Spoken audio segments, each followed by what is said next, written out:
তো আসসালামু আলাইকুম দর্শক, আশা করি সবাই ভালো আছেন। তো এই দাদা আর আমি হাতে আছি মানে যেটা আঙ্গ নদীর পাড়ে, তো ভয়ানক অবস্থা মানে পানি অ্যাকচুয়ালি পুরা বাইর। তো এদিকে মানে নদী ভাঙ্গে, তো চর জায়গা আপনারা তো জানেনই যে চর জায়গা মানে নদী পুরা ভাঙ্গে। তো এর মধ্যে ধরেন আঙ্গ পুরাতন যেটা কবরস্থান ছিল, তো কবরস্থানের পাশাপাশি আয় পড়ছি। তো যেহেতু অতি আবারছে না, তাও আমি জোর করে নিয়ে এলাম যে এখানে অনেক মুরব্বী মানে মাটি দেওয়া হয়েছে কবরস্থানে। তো ওরা বললাম যে জায়গা মধ্যে তোরা দেখাই নিয়ে আহি, চল। তো ওখানে গেতাছি, তো স্যান্ডেল স্যান্ডেল পাই দিছি। তো এই স্যান্ডেলটা নিয়ে যাবো না কে নিয়ে, পবিত্র জায়গা তো কবরস্থান জায়গা। তো সরাসরি যাই, তারপরে দেখায় নেয় আপনারা। তো দেখতে থাকেন ভিডিওটা, চলো লেটস গো। খোলা লাগবো দে দে রে, কথা কম না, বাংলা কথা যেটা সেটা। Start start start. দেখতে পারছো যে, তো গাইজ তোমরা দেখতে পারছো যে আমি এখন নামতাছি পুরা কাছার, তোর 20 ফুটের নাগাদ আপ আর কি কাছার। তো এতে নাম এখন আমি আর আলমদা আছি হাতে। তো পুরা কাছাকাছি আয় বললাম, অ্যাকচুয়ালি পুরাই কাছাকাছি দেন তালাই যে এদিক যে যে দেখতে পারছেন যে কেমন দেহ। তো এদিক যে দেখতে পারছেন যে পুরা ওয়াল টল ভাইডা গেছে গা, ভাঙ্গা চড়ে গেছে অ্যাকচুয়ালি দেন তালাই যে এগুলা গেলে ইডা মিডা মারা হয়েছিল, তো প্লাস্টার করা হয়েছিল। তো এগুলা সব ভাঙ্গা ভাঙ্গা শেষ অ্যাকচুয়ালি কভার গেলি। তো আলমদা আছে আমার সাথে, তো আলমদার হাতে আমি বললাম যে জায়গাটা দেখা দিই। তো যেহেতু এই বছর কি থাকি কি না থাকে ওটা কন জানা, মানে পুরাই নদী যেভাবে অবস্থা ফকিরগঞ্জ তো একবার ভাঙ্গা চুরা শেষ। তো দাদা কিছু কও মানে। আসসালামু আলাইকুম। তো অনেক কথা শুনলেন আমার দাদার মুখে এখানে। তো আমি ভাবি নাই যে এরকম ভয়ঙ্কর জায়গা এখানে হয়েছে।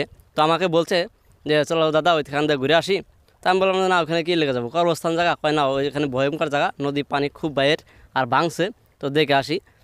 তো সেই জন্য দাদার লোকে আমি দেখলাম, আমি জীবনে কল্পনা করতে পারি নাই যে এরকম জায়গার ভয়ঙ্কর হয়েছে। আমি এদিকে আসি নাই, আমার চরের বাড়ি, আবার বলবেন যে চরের বাড়ি তাও এখানে আসে নাই, কিন্তু আমি এদিকে রপ্তানি কম। তো ওই দাদা বললো যে আসেন আমার বাড়িতে, তো আপনাদের একটা দৃশ্য দেখাবো। তো সেই জন্য আমি এখানে আইছি। তো আমি তো দেখে তো মানে অবাক যে এরকম ভয়ঙ্কর জায়গা হয়েছে।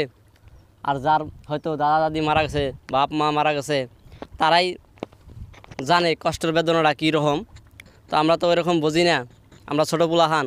তো আইলাম, আয়া দেখলাম, মনে অনেক একটা কষ্ট পাইলাম যে এইরকম চরের মধ্যে এত একটা বড় একটা কর্মস্থান জায়গা এরিয়া ভেঙে গেছে, কষ্টের একটা কথা। তো আলম ভাই যাই বলুক, মানে খুব একটা দুঃখজনক ঘটনা। মানে এখানে যেহেতু আমাদের মুরব্বী, যেমন আমার ধরেন দাদা দাদি দুইজনে মারা গেছে, তার মধ্যে বাবা মা আছে। যেহেতু আরও ধরেন ভাই ব্রাদার জন্য পাড়াবর্ষী ধরেন আমার তিনি সিনিয়র জন্য আছে, তো ছোটো ভাই ব্রাদার মেলা মারা গেছে, তো গ্রামেরই। তো অ্যাকচুয়ালি তাগনিগাঁও সবাই দোয়া করবেন। আর আমি একটু উপর হলে উঠি, তো আপনারা দেখেন। তো আসেও ক্যামেরাম্যান। তো অ্যাকচুয়ালি নদীর পাড়ে, ক্যামেরাম্যান উপরে ধরো ক্যামেরাটা, দেখতে পারছো যে উপরে মানে উপর দিয়ে যে বড়ই গাছগুলো দেখতে পারছো। তো বড়ই গাছের তলে মানে ওই সুদাবেলা কবরস্থান আছে 2-3টা। তো এদিকে আর 2টা বা 3টা কবরস্থান মানে আছে, মানে দিশামান যায় যে এনে মানে বেড়া দেওয়া আছে। তো সিস্টেম করে বোঝা যায় যে এনে কবরস্থান 2টা আছে। তো এদিকে মানে আরও 100-150 জন মানুষ মারি দেওয়া হয়েছিল এই কবরস্থানে। তো সেগুলো ভাঙ্গা গেছে অ্যাকচুয়ালি। তো এই ভিডিওটা বানানোর উদ্দেশ্য হলো একটাই, যে আমরা মানুষ মরে গেলে হাদা তারা একবার ভুলা জায়গা।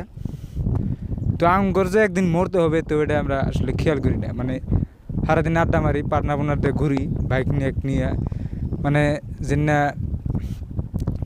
আঙ্গ পূর্বপুরুষ যেন আগে মরে গেছে গা।